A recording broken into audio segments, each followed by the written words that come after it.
They say life imitates art, but sometimes it's the other way around. Influenced by the images I see, how to get paid, be a gangster, or just play one on TV. And now I see where that got me.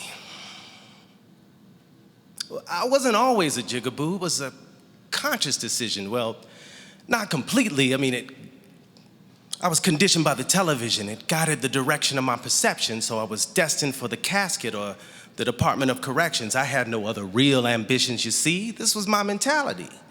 So in the meantime, it was get the green time and spend it like a fiend time, living in a dream time. Why? Because reality was not satisfactory. It was backwards. A real black man seemed manufactured, and being a jigaboo just seemed to come naturally. A real black man got no respect, actually, so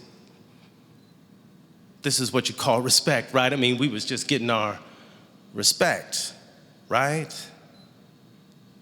Oh, it takes time to make a jigaboo. First, you gotta break the neck of identity. Then sever from the soul any sense of dignity. Then deny life and liberty until all we can do is pursue happiness as we race each other side by side, like dogs on a track. Yeah, chasing that little white bunny rabbit. Why? Because we are out of context, out of our element, so confused as you dangle that carrot.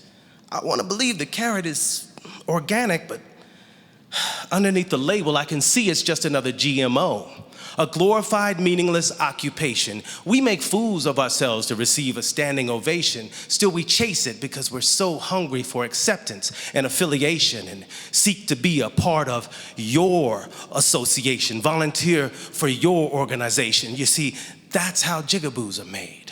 We will do anything to please those who pay. The prostitute is the archetype, no matter the attribute.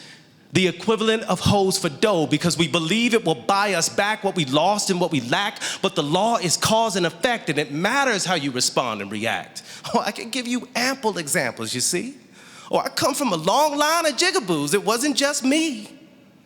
Let's travel back to 1790 and meet Sarah Bartman.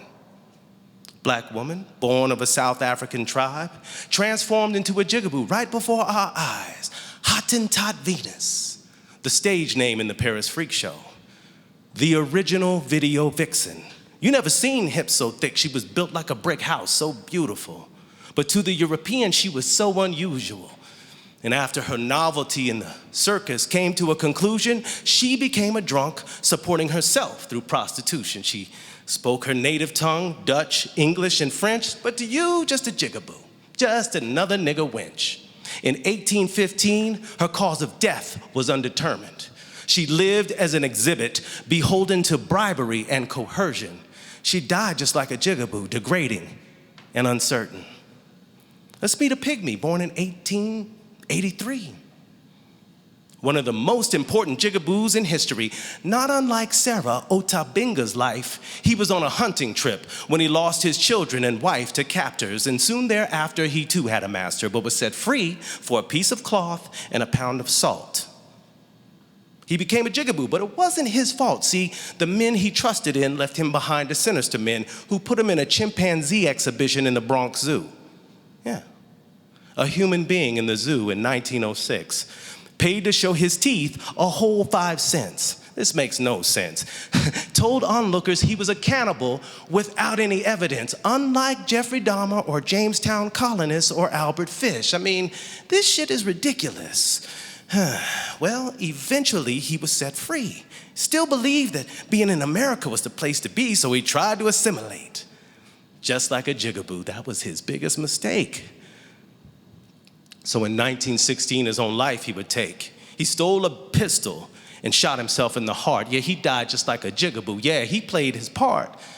But now, just 3 years before Otabinga was in the zoo, a man was born and did what nobody believed a jigaboo could do.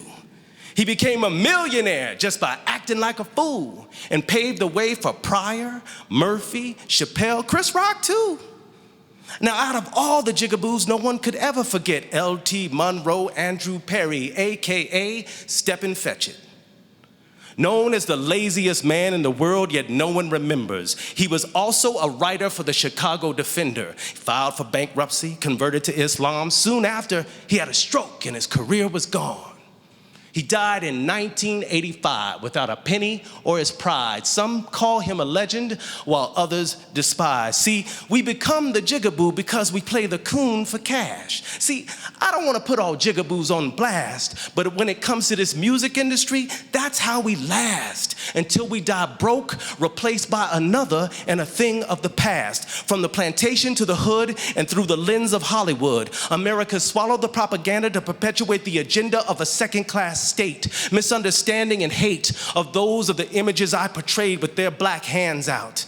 To minimize the hands up and maximize the handcuffs, they isolate the ones who make it, draw them out and separate it from the communities that reared them and gave them careers when nobody white knew their name and they were satisfied with hood fame. But when the big checks came and when the audience wasn't the same, so you switched up the game and you changed your last name and you watered it down and the colors began to fade, and that's how Jigaboos are made.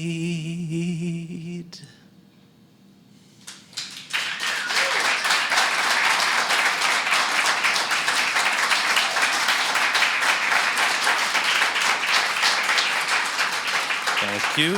Thank you.